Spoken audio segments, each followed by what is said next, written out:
아멘. 네, 애굽의 바로 왕이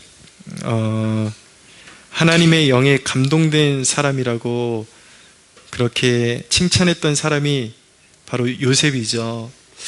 오늘 요셉의 삶을 잠시 다루면서 성령님이 우리의 연단 중에 우리를 빚으시는 분이라는 것을 함께 배워가기 원합니다. 요셉의 인생 스토리를 통해서 우리가 배우는 것은 무엇입니까? 그것은 하나님의 사람은 반드시 연단을 통과한다라는 것을 배우게 됩니다. 반드시 연단을 통과하게 되어 있습니다. 또 한 가지 배우는 것은 무엇이냐면 하나님께서 연단을 주시는 뜻은 바로 정금과 같은 그릇으로 빚어내시는 그 과정이라는 것을 요셉의 삶을 통해서 배우게 되는 것입니다. 결국은 요셉이 이 연단을 통과해서 애굽의 총리가 되었습니다. 너무나도 아름다운 스토리고 위대한 스토리죠. 성경을 잘 모르는 사람도 요셉 정도는 알 정도로 그렇게 이렇게 요셉은 유명한 인물이 되었습니다. 애굽의 총리가 되었죠. 근데 애굽의 총리가 된 것보다 중요한 것이 무엇이냐면 하나님께서는 우리가 준비되는 순간 그 수렁에서 끌어올리십니다. 그것은 하나님께서 하시는 일이죠. 그럼 우리가 뭘 해야 되느냐? 보통 우리가 요셉의 삶을 묵상할 때에 우리는 총리가 된 부분에 집중하기가 쉽습니다. 그러나 그 영역은 하나님의 영역인 것이고 우리는 요셉을 통해서 그 연단 가운데 요셉이 어떤 사람으로 빚어졌는가, 어떤 모습으로 우리에게 영적인 도전을 주는 인물인가를 우리는 살펴봐야 하겠죠.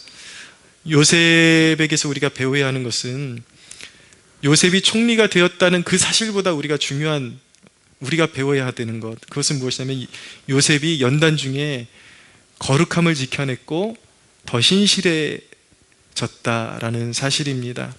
우리가 알다시피 요셉은 애굽의 시위대장 보디발의 아내에게 깊은 유혹을 받았습니다.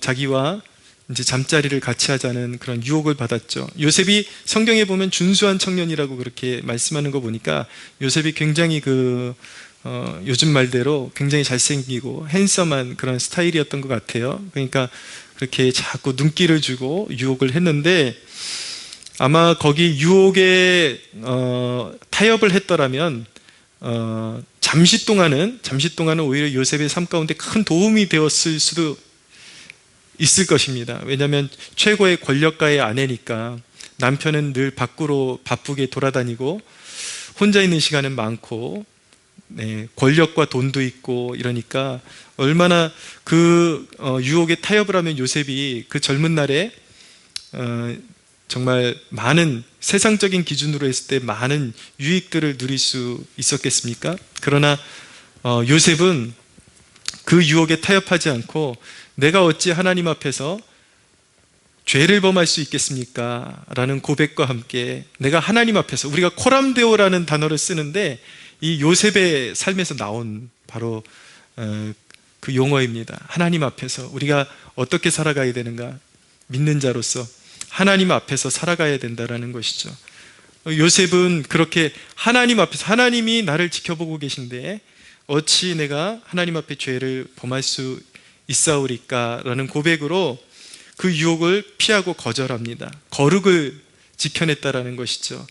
또 우리가 알고 있듯이 요셉은 매사에 아주 진실하게 그리고 변함없이 섬겼습니다.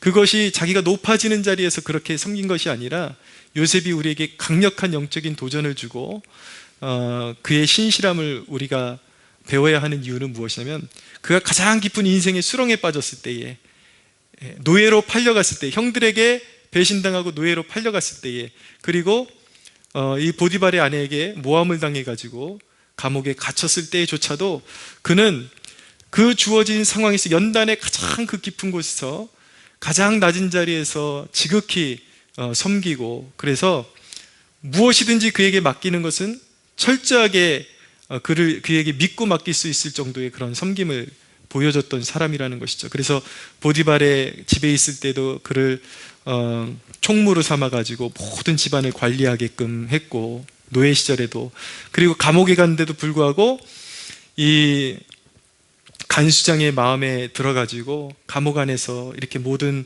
관리하는 것들을 맡아서 이렇게 섬기는, 무엇이든지 어디든지 그가 가는 곳마다 그가 손이 되면, 그는 죄수의 신분이고 그는 노예의 신분임에도 불구하고 이상하게 그의 손으로 하는 것들이 범사에 잘 되어지니까 그를 바라보는 사람들이 정말 복이 있는 사람이구나, 그리고 그에게 모든 것을 맡길 수 있을 정도의 그런 신실함을 보였던 사람이었다라는 것입니다. 그게 왜 대단한가? 사람은요, 처지가 곤란하게 되면 의욕을 잃어버립니다. 그러면 모든 것이 귀찮아져요. 하기 싫어져요. 내가 정말 하나님을 신실하게 섬겼는데 내 꼬라지가 이 모양이라면 내가 하나님 앞에 신실하게 사는 것이 무슨 소용이 있겠냐. 모든 것을 놓아버리고 싶겠죠. 그러나 요셉이 그런 상황 가운데서 더더욱 연단이 더해질수록 더욱 신실한 사람이 되었다라는 것은 그가 연단의 과정 가운데 보이는 환경을 따라서 살아간 것이 아니라 그 깊은 환란 속에서 보이지 않는 소망을 붙잡고 있었다라는 것을 우리에게 알게 해주는 것입니다. 남들이 알지 못했던 보이지 않는 소망을 그가 소유하고 있었기 때문에 세상의 가치관과는 정반대로 그가 행동할 수 있었다라는 것이죠. 보통의 사람이라면 연단이 깊어지면 만사가 싫어지고 더 막 사람들하고 벽을 쌓게 되고 더 까칠해지고 더 막 성격이 파탄이 나고 이런데, 요셉의 삶은 정반대로 같다라는 것입니다. 더 신실해지고 더 거룩해지고. 여러분, 요셉의 삶을 통해서 우리가 배워야 하는 것은, 우리가 연단 가운데 있을 때 우리가 맞춰야 되는 초점은 어디냐면, 우리가 그 연단을 통과하고 나면 난 무엇이 될 거야, 총리가 될 거야, 우리가 맞춰야 되는 초점은 거기에 있어야 되는 것이 아니라 연단을 시키시는 그 뜻대로 빚어지는 것이 중요하다라는 것을 우리가 배워야 하는 것입니다. 그러면 하나님께서 우리를 때가 되면 높이십니다. 수렁에서 건지십니다. 할렐루야. 그럼 요셉의 이런 거룩과 신실함의 비결은 도대체 어디에 있었던 것일까? 이것이 오늘 말씀의 초점이거든요. 간략하게 이 말씀을, 요점을 말씀드리겠습니다.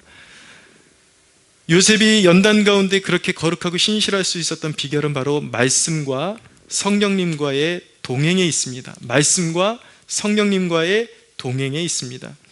우리는 요셉을 그냥 이렇게 스토리를 묵상할 때 그냥 인내심이 많은 사람으로 오해하기가 쉽습니다. 단순히 하나님께서 연단을 주신 기간을 잘 참아낸 사람, 그리고 성품적으로 굉장히 착해서 사람들에게 융화가 되어서 그만큼 잘 섬긴 것 아닌가, 그렇게 오해하기 쉬운데, 왜 그러고 힘들지 않았겠습니까? 17살 때에 애굽의 노예로 팔려가가지고 그렇게 험한 고난을 받았는데 그러고 왜 속상하지 않고 포기하고 싶지 않았겠습니까? 그럼에도 불구하고 그가 그렇게 쌩쌩하고 그렇게 신실함을 지켜나갈 수 있었던 것, 오히려 더 깊은 연단 속에서 신실한 사람으로 빚어질 수 있었던 이유가 무엇인가? 바로 시편에는 이 창세기에 기록되지 않은 그런 놀라운 비밀이 거기에 기록이 되어 있습니다. 시편 105편 17절에서 19절을 제가 좀 읽어드릴게요. 시편 105편 17절에서 19절에 있는 말씀입니다. 그가 한 사람을 앞서 보내셨으며 요셉이 종으로 팔렸도다. 그의 발은 착고를 차고 그의 몸은 쇠사슬에 매였으니 곧 여호와의 말씀이 응할 때까지라. 그의 말씀이 그를 단련하였도다.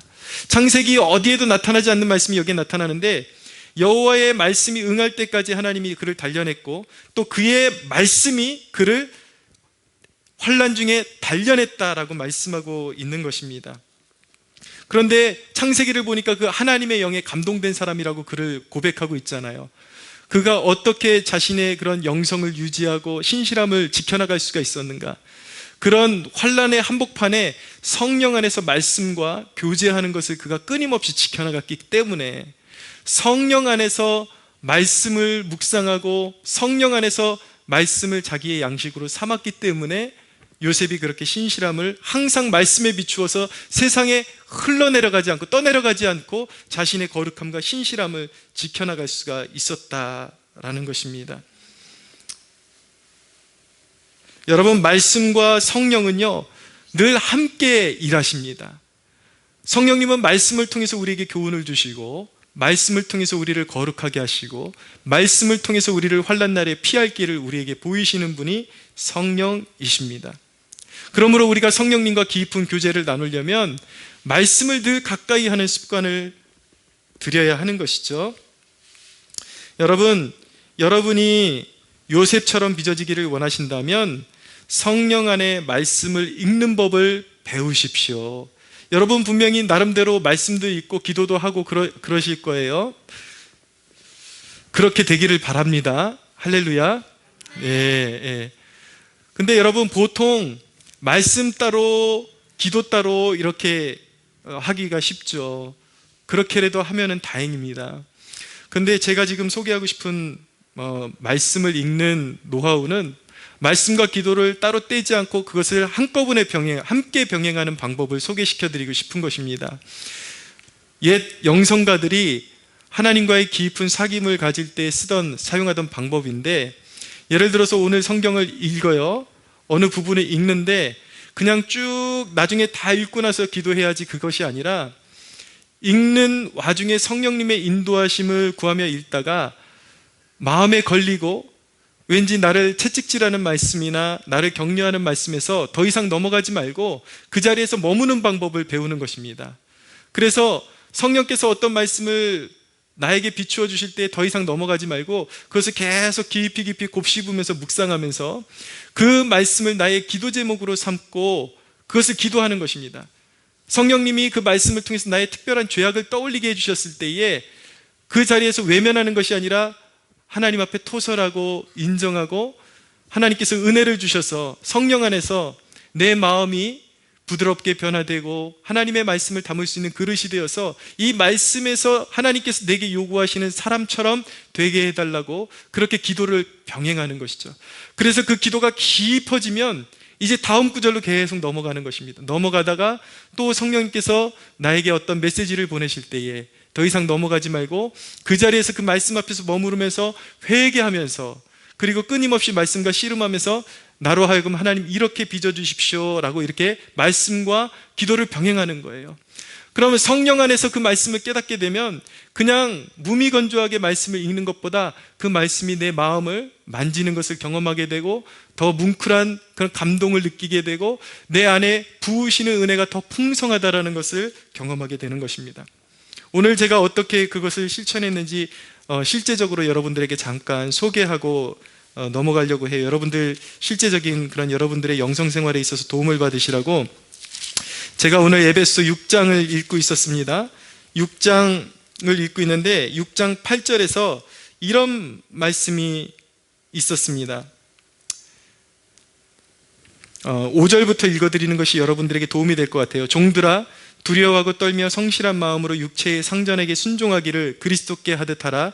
눈가림만 하여 사람을 기쁘게 하는 자처럼 하지 말고 그리스도의 종들처럼 마음으로 하나님의 뜻을 행하고 기쁜 마음으로 섬기기를 주께 하듯 하고 사람들에게 하듯 하지 말라. 이는 각 사람이 무슨 선을 행하든지 종이나 자유인이나 주께로부터 그대로 받을 줄을 알미라. 제 마음이 어디에 걸렸냐면 주께로부터 그대로 받을 줄을 알미라, 이 말씀에 더 이상 넘어갈 수가 없었습니다. 깊은 어떤 책망과 회개케 하는 그런 마음을 성령께서 만지시는 것을 경험했습니다.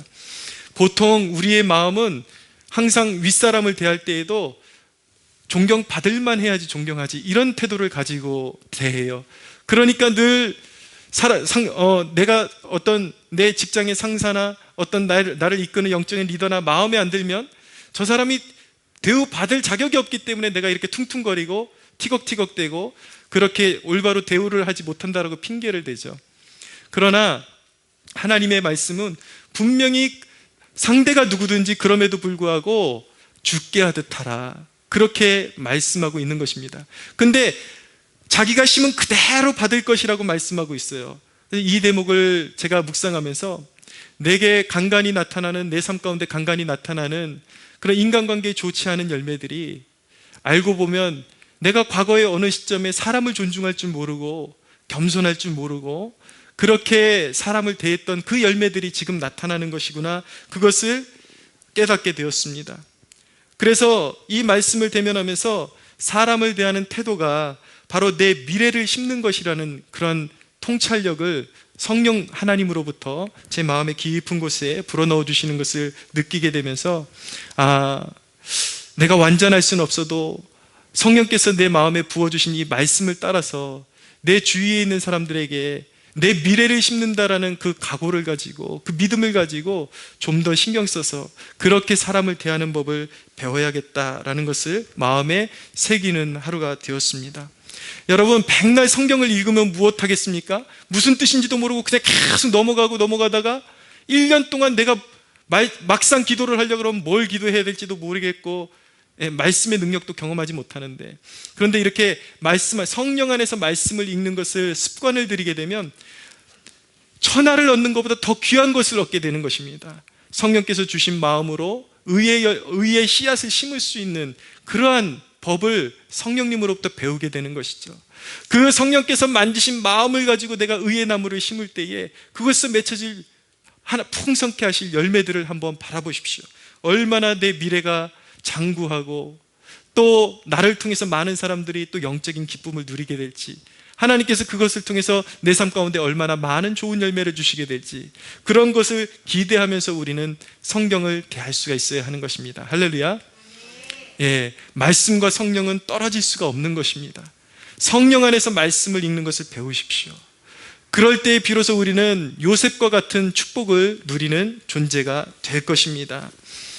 요셉이 성령 안에서 인생을 보고 역사를 보니까 마침내 자신이 우연히 축복을 받은 것이 아니라, 총리가 된 것이 우연히 축복을 받은 것이 아니라 하나님이 주신 연단이 바로 그 영광에 이르게 하는 축복이란 관점이 열리게 된 것입니다. 성령으로 세상을 바라보지 않으면 비관할 수밖에 없어요. 늘 사람들이 나에게 왜 이렇게 대하는 거야?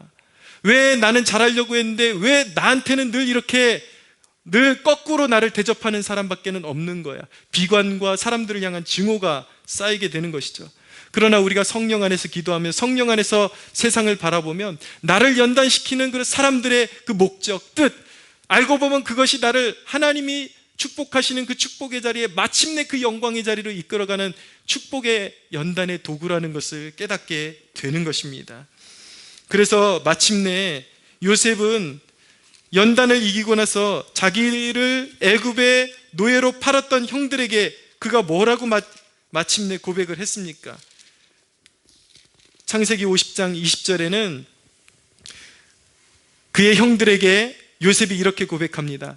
당신들은 나를 해하려 하였으나 하나님은 그것을 선으로 바꾸사 오늘과 같이 많은 백성의 생명을 구원하게 하시려 하셨다.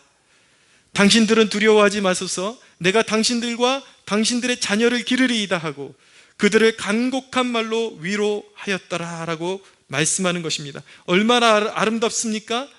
말씀과 성령을 쫓아 살았더니 요셉은 원수 갚는 사람이 된 것이 아니라 연단의 터널을 통해서 먹이는 사람, 사람들을 기르는 사람, 은총을 베푸는 사람, 그렇게 위대하게 하나님께 쓰임받는 그릇이 된 것입니다. 할렐루야. 여러분들 그런 요셉과 같은 축복을 누리시는 여러분들 되시기를 바랍니다. 사랑하는 여러분, 성령 하나님은 보혜사이십니다. 연단 가운데 우리 곁에 계시며 돕는 분이십니다. 그분은 말씀을 비추시고 우리 안에 세상이 탈취해 갈 수 없는 소망을 불어넣으시는 분이 성령이십니다. 성령님을 외면하고 올바른 신앙생활 할 수 없습니다. 성령님을 모르고서는 늘 건조하고 이론에 박혀있는 신앙생활을 면치 못하는 거예요. 성령을 느끼고 성령님과 동행하는 삶을 사모하셔야 여러분들의 삶 가운데 하나님의 온전한 형상이 빚어지며 여러분들의 삶 가운데 풍성한 열매들이 있게 되는 것입니다. 1700년대에 현재의 체코 동부에 위치한 모라비아라는 그런 지역이 있는데, 그 모라비아 지역의 사람들이 당시에 이제 얀 후스라는 그런 종교개혁의 선구자격의 사람의 가르침을 따르다가 이제 박해를 받게 되었습니다. 그래서 그 사람들이, 모라비아에 있던 사람들이 독일로 넘어와서 독일의 헤른후르트라는 그 지역에 건너와서 살게 되면서 당시에 진젠도르프라는 백작의 영적인 지도를 받으면서 공동체를 이루게 되었는데, 그들이 바로 모라비안 교도들이다라고 그렇게 일컬어지는데, 바로 이 모라비안 교도들을 통해서, 이 진젠도르프와 모라비안 교도들을 통해서 경건주의를 꽃피우게 되는 그런 축복을 누리게 됩니다. 근데 그들이 하나님 앞에 귀하게 교회 역사 가운데 쓰임받을 수 있게 됐던 계기가 무엇이냐면, 이 모라비안 교도들이 진젠도르프와 함께 성경을 묵상하고 기도하는 중에 아주 특별한 체험을 하게 됩니다. 1727년도에 그들이 기도하는 중에 성령의 강림을 경험하게 됩니다. 그들의 공동체 가운데, 한 200여 명 되는 공동체 가운데 성령의 강림이 나타나게 되면서 그들의 기도에 불이 붙었습니다. 아주 평범한 공동체였습니다. 그들이라고 남다른 것이 있는 것이 아니라 우리와 똑같은 평범한 공동체, 그런 공동체에 어느 날 성령님이 방문하시고 나서 그들의 기도에 불길이 붙고 능력이 생기기 시작했습니다.